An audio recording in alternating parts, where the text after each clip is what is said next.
The British Medical Journal, which published last year's exposé on Pfizer's shoddy COVID subcontractor Ventavia, has done it again. On Wednesday, November 16th, the BMJ published a new investigative report headlined, FDA Oversight of Clinical Trials is Grossly Inadequate, says experts. As we unpack the gory details, for those of you who didn't know, the FDA charged Pfizer and Moderna millions and millions of dollars to pay for supervision of clinical trials. In fact, 65% of the FDA's funding for evaluating drugs comes from industry user fees. That money was paid and received by the FDA, a fact confirmed by the FDA. Now, before I go any further, I want to add some additional context to the scope of the FDA. The FDA, if you didn't know it, has over 18,000 full-time employees and a $3 billion budget, half of which, 50%, is discretionary. Given that we have the FDA to thank for the pharmaceutical interventions, let's look at what these fine government bureaucrats in the US accomplished, or more accurately, didn't accomplish with all that big pharma payola. Let's first begin with BMJ's conclusion. According to the journal's cited experts, the FDA's flunkies, not COVID, is endangering public health. And I quote, "The FDA is endangering public health by not being candid about violations that are uncovered during clinical trial site inspections. The lack of full transparency and data sharing does not allow physicians and other medical scientists to confirm the data independently and make comprehensive risk-benefit assessments." Doesn't sound like a glowing endorsement of the experts at the FDA, huh? Just how exactly is the FDA endangering public health? Well, just when the COVID vaccines were being developed at the never ever before speed of science between March and July 20th, at this very crucial time, the FDA paused all of its clinical trial site inspections, except for a small handful of mission-critical inspections. For what monumental reason did they hit the pause button?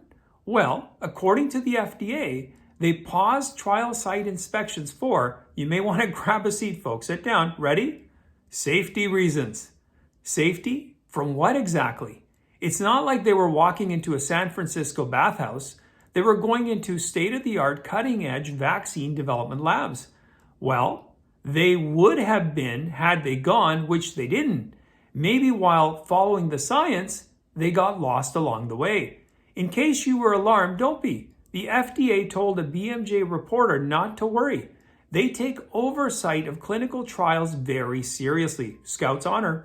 The FDA said it gave its investigators a draft guidance for how to do remote regulatory assessments. The draft guidance suggests doing regulatory inspections virtually, like over Zoom. Makes sense. Speed of science. Zoom, zoom. On the upside, though, turns out that you and I aren't the only ones who think that this is totally bogus. The BMJ even reported their expert laughed out loud at the idea of Zoom inspections. He explained, "You can't do a remote inspection. That's like saying, I'm going to arrest somebody remotely. You have to be there on site and look at every nuance such as cleanliness, organization, staff coordination, even their body language during a pandemic." The FDA couldn't put inspectors in hazmat suits if they wanted to. Basically, there's no excuse for not going on site. Which leaves us with the billion-dollar question. Why didn't the FDA investigate each and every clinical trial during Operation Warp Speed to make sure the injections were actually safe and effective as touted? The BMJ says the FDA's own documents show that the agency only inspected 9 of 153 Pfizer trial sites before approving the mRNA shot. Likewise, the FDA only inspected 10 out of 99 of Moderna's trial sites and only 5 out of 73 remdesivir trial sites. So, all those millions of dollars the FDA got from the two companies? Never mind. Its billion-dollar discretionary budget only amounted to 24 site inspections, 9 plus 10 plus 5, out of a total of 325 total trial sites. Ooh, Sounds sort of like the efficacy rate. Anyway, we won't go there. Finally, according to BMJ, the FDA doesn't even keep a list of all the clinical investigational sites because, as the agency explained to the BMJ, it would be resource intensive. In other words, do you have any idea of just how much work that would put together and how much work that would take to put together and maintain? Just for the moment, let's say we play along with the FDA's warped logic and it was simply too much work to visit each site. Couldn't they have at least done the occasional random surprise site inspection? Oh yeah, how could they? Since they didn't know where to go. And it wouldn't be much of a surprise since they depended on, guess who? Big Pharma to suggest the sites for the inspection. No holes in that plan. Totally safe and effective, just like the pharmaceutical intervention.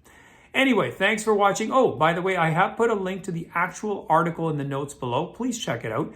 And if you're new to my channel and haven't subscribed yet, please do so. Check out some of the previous videos in case you haven't watched them. And I will see you next time.